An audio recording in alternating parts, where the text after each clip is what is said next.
Today on Monkey Life, a walk in the park for baby orangutan Saibu. Good boy. And Alison's impressed with his progress. Just amazing. Just over 3 months and already he's grabbing hold of things that he wants to grab. Primate care staff member Donna is in Spain to collect another rejected orangutan youngster, 11-month-old female Kiwi. We're definitely making progress, albeit slowly. Hey, good girl. And marmoset Ruby is the only one of her family to tackle a grub-filled puzzle feeder and reaps her reward.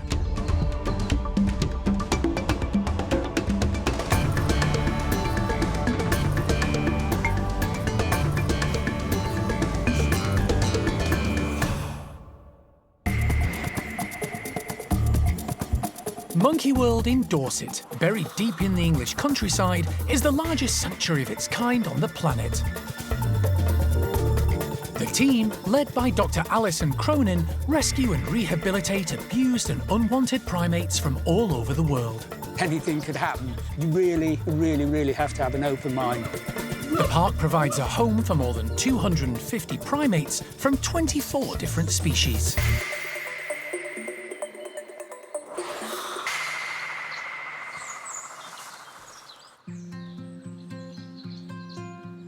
It's a beautiful early autumn day, perfect for taking the park's youngest resident for a little walk.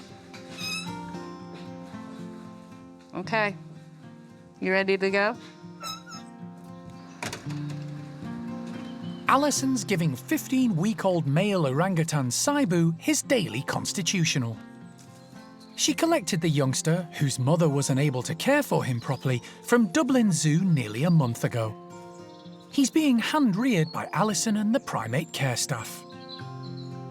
The biggest thing for me is making him confident and secure so that A, he trusts us, but that he's interested in his environment and that he feels confident to explore and try things, which will carry on into the orang nursery, which of course is not going to be a woodland environment, but hearing the gibbons call, seeing the trees, things are moving around. He doesn't react badly. In fact, he's quite interested while chewing on things wildly. No, all really good for his development in all different ways. What's this? I know. It's unlikely Saibu will ever be able to live in the trees as he would in the wild. However, being outside is extremely enriching for the youngster. The colours, sights and sounds will aid his development. Right now he's teething, so everything goes in his mouth, and it is one of their main sensory sort of, hands, mouth, when they're babies. It's just amazing the difference also in terms of the development, how quick these guys are to develop compared to human babies. I mean, orangutans do have the longest infancy compared to any other non-human primates. And all of this reaching up and pulling and trying things means that he's gonna be climbing more and more and more. The hand-eye coordination, I mean, just amazing. Just over 3 months and already he's grabbing hold of things that he identifies spots and wants to grab. The team have established a good routine for Saibu, but that's about to change. He's soon going to be joined by an 11-month-old female orangutan named Kiwi. She's currently at Rio Safari Elche in Spain, being cared for by zoo manager Annabelle and her team. Kiwi was born at the zoo, but rejected by her mother. The team tried placing the infant with Jolie, a former resident of Monkey World's nursery, who was feeding her own infant Memberlai. But unfortunately, that didn't go to plan. Alison and the Spanish team consulted on the baby's future, and eventually, it was decided Kiwi should head to the UK with the aim of joining the park's orangutan nursery. Primate care staff member Donna has already made her way to Elche to collect her. We're trying to get Saibu to sort of progress and to hopefully catch up with what's going to be his adopted sister. Now, Kiwi is 11 months old now. He's just sort of 3.5. She outweighs him by 2 kilos and has quite a bad attitude by all accounts. So he's going to have some work to catch up with her. It's our goal and intention to get them together as soon as we can, but we have to just make sure that both of them are safe. You know, Kiwi now, it's sort of in final stages. I'm, you know, sort of feeling the nerves and the pressure now because we've dispatched our team to go collect her so that, because she's too small to go in the cargo hold of a plane. And then we're just gonna have to focus on the needs of each baby. The ultimate goal is to get them together so that they can grow up in the orang nursery. And these 2 new arrivals are, you know, going to be the future of the next 10 years of the orangutan nursery.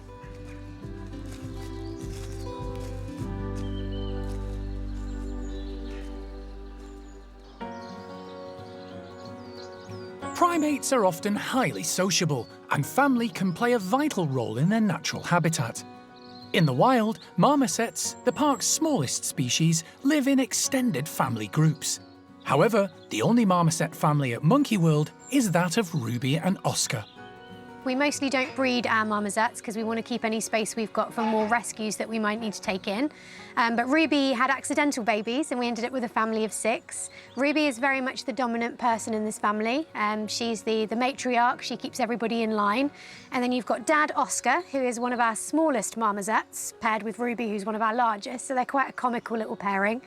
And then they have their 4 children, Merry, Pippin, Frodo and Bilbo.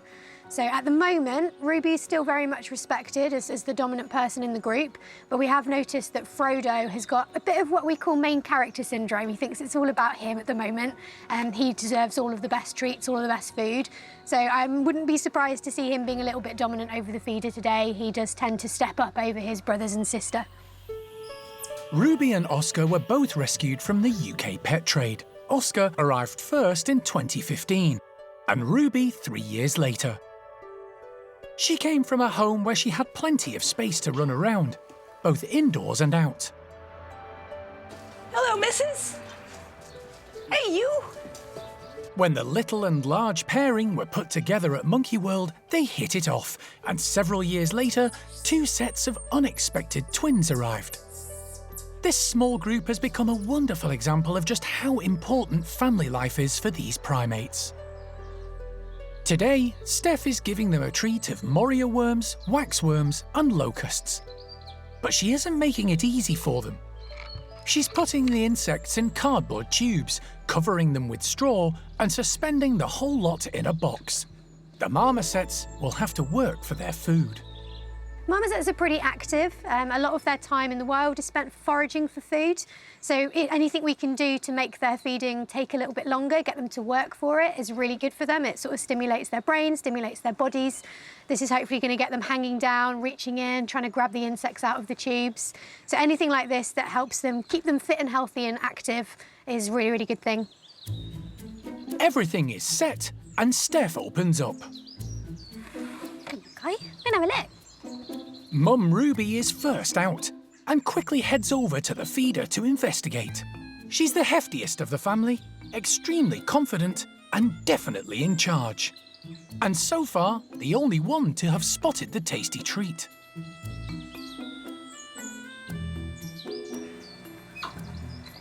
Bilbo, Frodo, come in. The others don't seem to have noticed how interested she is in the cardboard feeders. Just got a locust from one of them. Despite Ruby's success and Steph's encouragement, there's no response from the others. Come on, guys. Come and see, come and see. Ruby makes the most of it.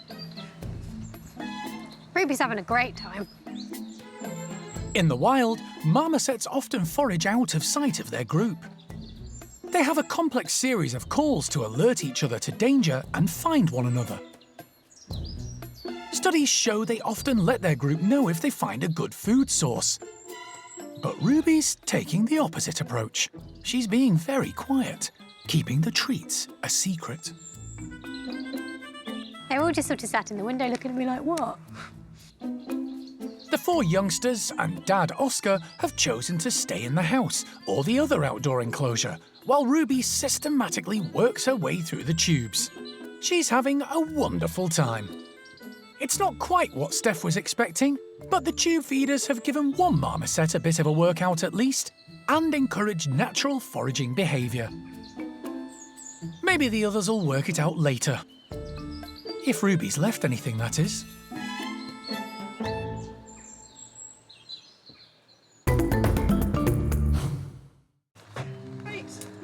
For the last 2 years, Alison and the team have been making plans to welcome an entirely new species to the park. They've been attempting to move 6 baboons currently living in perilous conditions in the Lebanon. The monkeys, originally rescued almost 8 years ago from a zoo, are being looked after by the charity Animals Lebanon, an organisation Alison has worked with before. It's run by Jason Meyer and his partner Maggie. With the conflict raging in the Middle East and showing no signs of abating, the move has been put on hold, and Jason has had to temporarily leave Lebanon. Today he's visiting Monkey World to catch up with Alison and have a tour of what will, hopefully, become the baboon's new home. Yeah, now I definitely have to make this work. I'll be so happy. 6 huge bedrooms. We're just putting in the furniture and decorating now, so shelves everywhere. Yeah, because currently their entire indoor area is only this size. A brand new purpose-built house and enclosure has been developed for the baboons. All of these overhead tunnels are connected up outside. Ideally, I'd like everybody coming back inside at nighttime, just so that we make sure they're okay, and we can leave them with the tunnel, because everything's connected so nobody can be cornered. I think it'll be easy they like being inside and their comforts at night. All they need now is to get the baboons safely to the UK. It's been years since Jason's been asking me to take them, so I'm glad we're finally here, and now we're in this position. So like I said, I feel bad that we're sitting here talking about the health and welfare of baboons when there's such problems in the world, but at the same time, if we have the opportunity to get them out, we're going to do that. For Jason, the uncertainty of when and if the conflict will end makes planning any move for the 6 baboons almost impossible. We have no idea where this is headed or when it's going to end. Even for us on a personal basis, if you could somehow predict an ending date, even if that was a year from now, you know how to pace yourselves and what to do. But making 20 backup plans, hoping one is going to work out and having to make tough decisions, because normally this would be a very easy process. You do some emails and one visit to the airport and you get them on a plane. And now the only aircraft leaving is from MEA, the national carrier. So we really have to convince them to take these baboons. Otherwise, we're going to have to work and find some strange option with some of these cargo aid flights which are coming into the country, or even possibly by boat, which is the least desirable of a lot of bad options. The 2 large outdoor enclosures are very different to the space the baboons currently inhabit. I mean, the enclosures are great. It's so much space, and I just wonder how much of all of this they're going to eat. Well, everything. And to be honest, we've dropped fallen logs in there. We haven't built any platforms. We'll see whether or not we think that they might like to have something in the middle where they can get up and have a bit of a view. They actually, as long as they have a place that they can see what's going on, they'd like that. I know, so, they all do. Yeah, when I'm coming, we have one branch going up to the highest corner, and there's 2 which will always be sitting up there, just seeing what's happening. Yeah. There's been some good news recently with a possible ceasefire on the horizon. Alison and Jason are currently investigating who could transport the baboons out of the country. With all paperwork ready, they just need a brief window. Water bottles that then have a straw to the nipple. With that in mind, the team are getting the 6 transport crates ready in case they're given the green light. The minute that happens, they'll need to react quickly to get the baboons transported safely to the UK.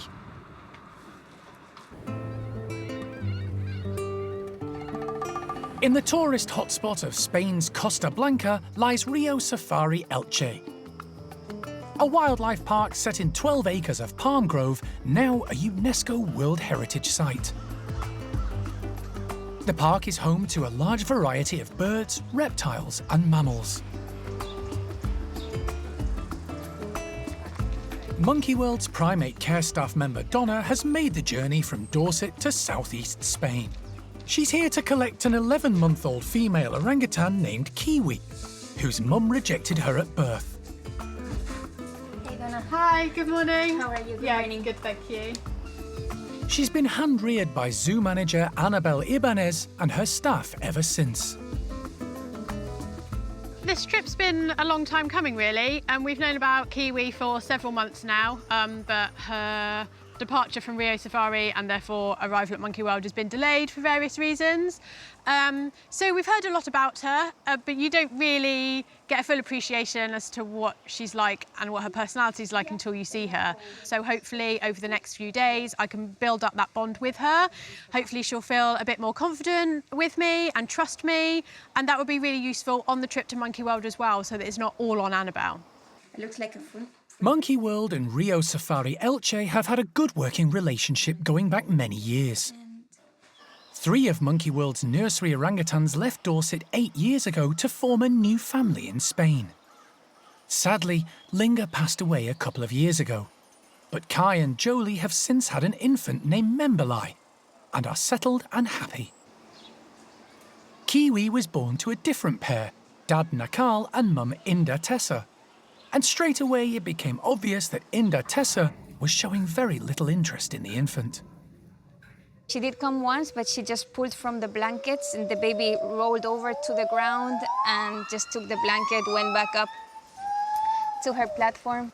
The next day we did talk to Alison. Thankfully, she was on the phone, even though it was like 5 in the morning. She replied back immediately. She called me. She was there to support and to give me her input and her expertise. So later on that afternoon, on the Sunday, we decided to take her and hand rear her full time because they do need constant attention, and at some point as well, they do need to feel like they're loved. From that moment on, Annabelle became Kiwi's main carer and surrogate mum, and quickly developed a good routine that suited both. Normally, we will spend the day here at the orangutan house, so she does get to see and hear the orangutans all the time. She has her own play area in the keeper's area of the orangutan house. And then at night, I take her back home with me. I live very close to the zoo, so it's a 2-minute ride by car. I don't have any pets, I don't have any kids at home, so that was like a sensible option.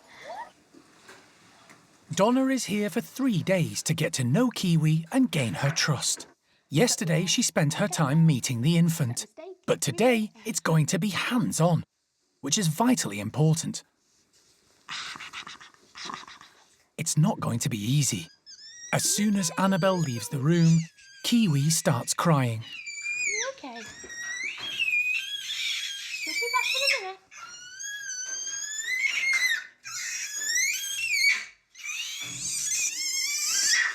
Good girl. You all right? Kiwi needs to get used to other people looking after her and not just rely on Annabelle. You're not going to have a bit on the floor. You are? It's okay on the floor. It's okay. Annabelle will be travelling back to Dorset with Kiwi and Donna to help the transition. But once there, the little orangutan will find things very different. Okay.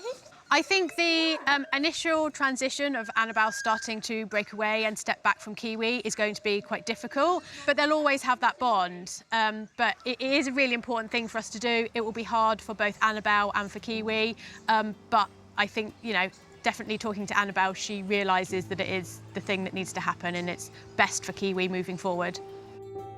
For Annabelle, saying goodbye will be heart-wrenching, but she knows it's the right thing to do for Kiwi.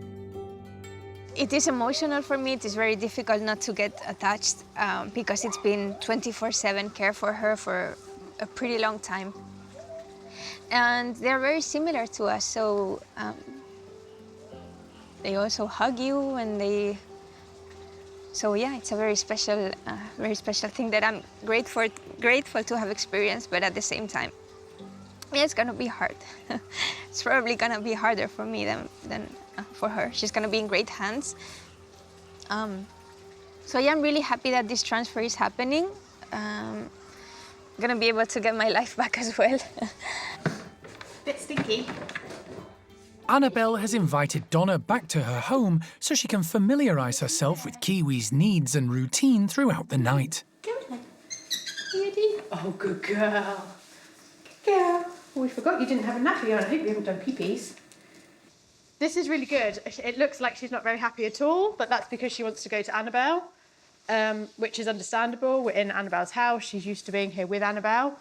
But actually still, when she can't get to Annabelle, if she's unsure, she will come to me, which actually is very good. So we're definitely making progress, albeit slowly. Hey, good girl. Yeah, she's just there. Annabelle is reassured by how the relationship between Kiwi and Donna is progressing. I'm very pleased with how today went. And she's opening up, I think, more and more to her. She's let her hold her. And they play, and she has big laughs with Donna. So, me, I think it's going great. Tomorrow will be Kiwi's last full day in Spain. Then, a very long journey by road and ferry to a new life in Dorset. Hi, that's my hair.